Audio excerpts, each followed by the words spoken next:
जितनी भी बावनगढ़ की लड़ाई गाई है, सारा जीवन उन्होंने अपना, और ये 101 रुपए ब्रजेश यादव ये उखरा से, और 51 रुपए मनोज गौतम बीसलपुर से। तो कहना है, कहते हैं कि महाराज उन्होंने जितनी भी ये बावनगढ़ की लड़ाई गई सारा जीवन आला गाने में ही निकाल दिया। तो कहते हैं कि उन जैसी आला गाना मुश्किल है, ना तो हम गा पाएंगे और ना और कोई गा पाएगा। अब बस ये है, अब एक जैसे कि बाबा ब्रजेश थे, अब उनकी भी नकल है, उनकी भी नकल और भी लोग करते हैं, हम भी करते हैं। बाबा की आला है, उनकी नकल हम भी करते हैं और भी करते हैं। आधार बाबा है, उनकी नकल और भी करते हैं, हम भी करते हैं। तो बस ये है कि यही हमारे यादवों के सर्वप्रथम कथावाचक भी बने थे। इन्हीं के द्वारा दी हुई ये हमें उपाधि है, जिनके द्वारा हम और सब लोग जितने भी हमारे वक्ताएं कर रहे हैं, इसी से आगे बढ़ रहे हैं, उन्हीं की ये उपाधि है।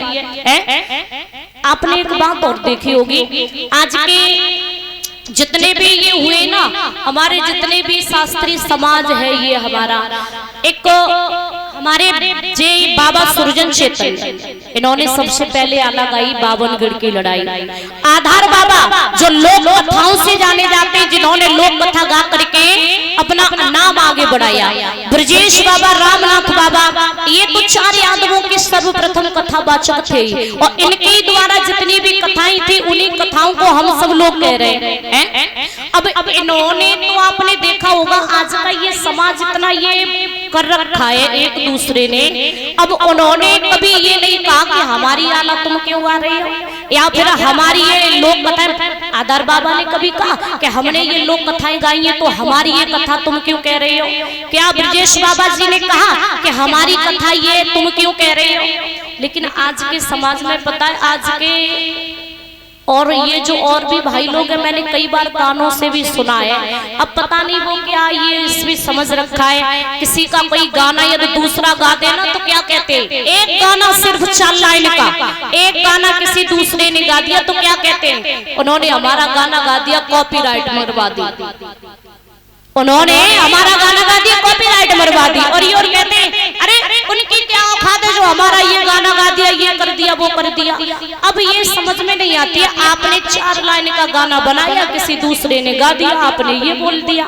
अब इसमें अब और भी जो ये 4 जो मान मूर्तियां थी, इन्होंने तो कभी नहीं बोला कि हमने बावनगढ़ की लड़ाई गाई, उन्होंने क्यों गा दी, कि उन्होंने लोक कथाएं क्यों गा दी, कि उन्होंने और भी ईश्वर सम्राट बाबा ब्रजेश थे, उन्होंने ये क्यों गा दिया।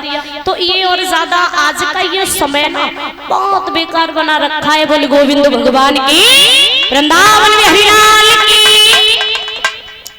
तो इधर बोले श्री सुखदेव जी के, हे राजन परीक्षित, जैसे ये शिशुपाल धीरे धीरे आगे बढ़े और जाकर के महाराज ये अपनी भाभी के पास में पहुंचे, और जैसे ही अपनी भाभी के पास में पहुंचे, कहने लगे, भाभी दूल्हा बना दे।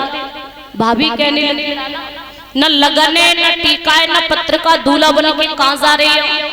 कहने लगे, भाभी मेरे जो जीजा है ना रुकुम, वो मेरे साथ में अपनी बहन की शादी कर रहे हैं। जैसे ही ये बात कही कि मेरे साथ में अपनी बहन की शादी कर रहे, कहने लगी, भाभी लाला अरे बिल्कुल सर पे का सनीचर है, वो तेरी बहन की ननद है, अब के संग में तू ब्याह करने के लिए जा रहा है। जैसे ये बात कही, कहने लगी, भाभी जब तक ये रिश्ता में निकालने में ही रहूंगा, तब तक आप मुझे दूल्हा बना दो कि मैं बारात लेकर के वहां पहुंच जाऊंगा। भाभी ने बहुत समझाया लेकिन नहीं माने। कहते हैं कि महाराज जाको दुख विधाता दे, और बाकी मत पहले हरे ले। शिशुपाल को बहुत समझाया लेकिन नहीं माने। तो जब भाभी ने कहा कि नहीं मान रहे तो फिर बनो दूल्हा।